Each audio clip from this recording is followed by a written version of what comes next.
શું તમારા બાળકો આવી રીતે ખજૂર અને ડ્રાયફ્રૂટ નથી જમતા અને તમે એને આપવા માગો છો અત્યારે શિયાળામાં?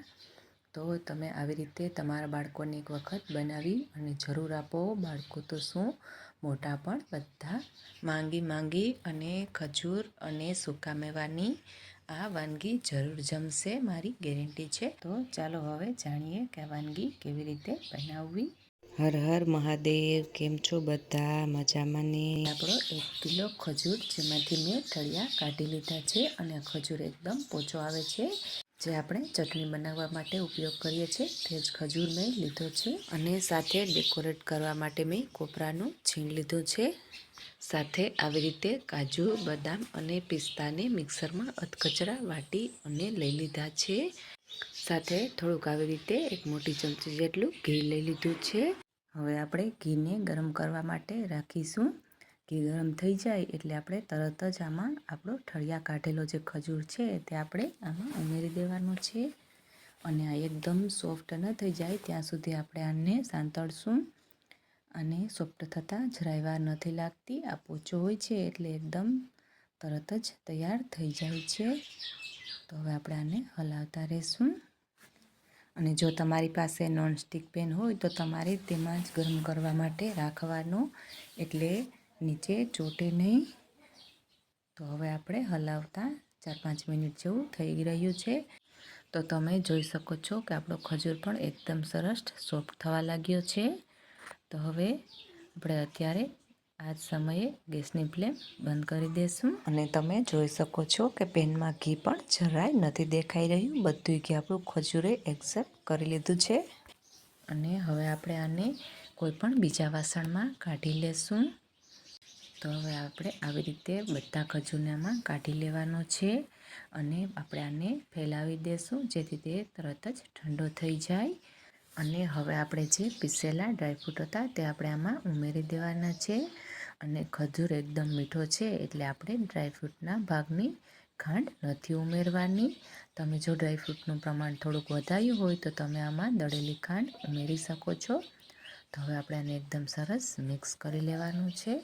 અને પછી આપણે હાથથી અડી શકીએ એટલું ઠંડુ થાય એટલે પછી આપણે આના બિસ્કિટ બનાવવા માંડશું. તો હવે આને 2-3 મિનિટ માટે ઠંડુ થવા માટે રાખી દઈએ. અને હવે બિસ્કિટમાં મેં આવી રીતે જે મેરીના બિસ્કિટ આવે છે તે ઘઉંના લોટના હોય છે, એટલે આપણે આ જ બિસ્કિટનો ઉપયોગ કરવાનો.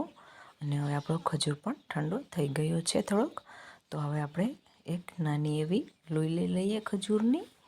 અને આપણે લોટની જેમ આને ગોળ ગોળ કરી લેવાની છે. તમે આને મોટી પાટલા ઉપર વણીને પણ બનાવી શકો. તો આવી રીતે મેં એક લોઈ લઈ લીધી છે અને આપણે આને સરસ ગોળ કરી લેવાની.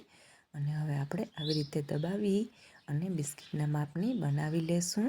તમે આને જાડી કે પાતળી તમારી પસંદ પ્રમાણે કરી શકો છો. તો મેં આવી રીતે બિસ્કિટ ઉપર રાખી દીધી છે. થોડીક આપણે ઘટે છે તો આવી રીતે આપણે ખજૂર ઉપર ચોંટાડી દેવાનો. અને હવે ઉપર પણ આપણે ફરીથી એક લોઈ લઈ એવી જ રીતે ફેલાવી અને ચિપકાવી દેવાનું છે. હવે આપણે એવી જ રીતે સેમ પ્રોસેસ કરવાની છે. તો મેં 2 બિસ્કિટ રાખી દીધા છે અને ફરીથી આપણે ખજૂર હળવા હાથે ચિપકાવવાનો છે, જેથી આપણા બિસ્કિટ તૂટે નહીં. અને હવે જે કિનારી દેખાય છે ત્યાં પણ આપણે આવી રીતે ખજૂરને ચિપકાવી દેવાનો છે. તમે તમારી પસંદ પ્રમાણે બિસ્કિટ 1 કે 2 કે એવી રીતે 4 લેયર કે તમે કરી શકો છો. આમાં કોઈ ખાસ માપ નથી હોતો. તો આપણે એકદમ સરસ આવી રીતે ફેરવી અને એને લીસું બનાવી લેવાનું છે. અને હવે આપણે જે આ કોપરાની છીણ છે તેમાં આને આવી રીતે રગદોળશું એટલે એકદમ સરસ ડેકોરેશન થઈ જાય. અને તમે આ કોપરાની છીણની જગ્યાએ ઉપર ડ્રાયફ્રૂટનો ભૂકો પણ આવી રીતે ચિપકાવી શકો છો. તો હવે આવી જ રીતે આપણે બધા બિસ્કિટ તૈયાર કરી લેવાના છે. અને પછી તમે તમારી પસંદ પ્રમાણે આમાં 2 કે 4 આવી રીતે કટ લગાવી શકો છો. કટ પણ આપણે આવી રીતે ધીમે ધીમે જ લગાવશું, એટલે બિસ્કિટ એકદમ સરસ દેખાય અને ભૂકો ન થઈ જાય. તો કટ લગાવી અને તમને બતાવું કે કેટલા સરસ બન્યા છે. અને જે બાળકો ખજૂર અને ડ્રાયફ્રૂટ્સ નહીં ખાતા હોય તે પણ માંગીને ખાશે. તમે પણ એકવાર આવી રીતે શિયાળામાં બાળકોને જરૂર ટ્રાય કરાવજો. તો હવે હું આવી રીતે હજી એક કટ લગાવું છું અને આ બિસ્કિટને તમે ફ્રીજમાં 1 મહિના સુધી રાખી શકો છો અને ફ્રીજની બહાર 1 અઠવાડિયા સુધી સ્ટોર કરી શકો છો. અને આમ પણ આપણે શિયાળામાં બાળકોને ખજૂર, ડ્રાયફ્રૂટ અને કેસર વધારે ખવડાવવા જોઈએ.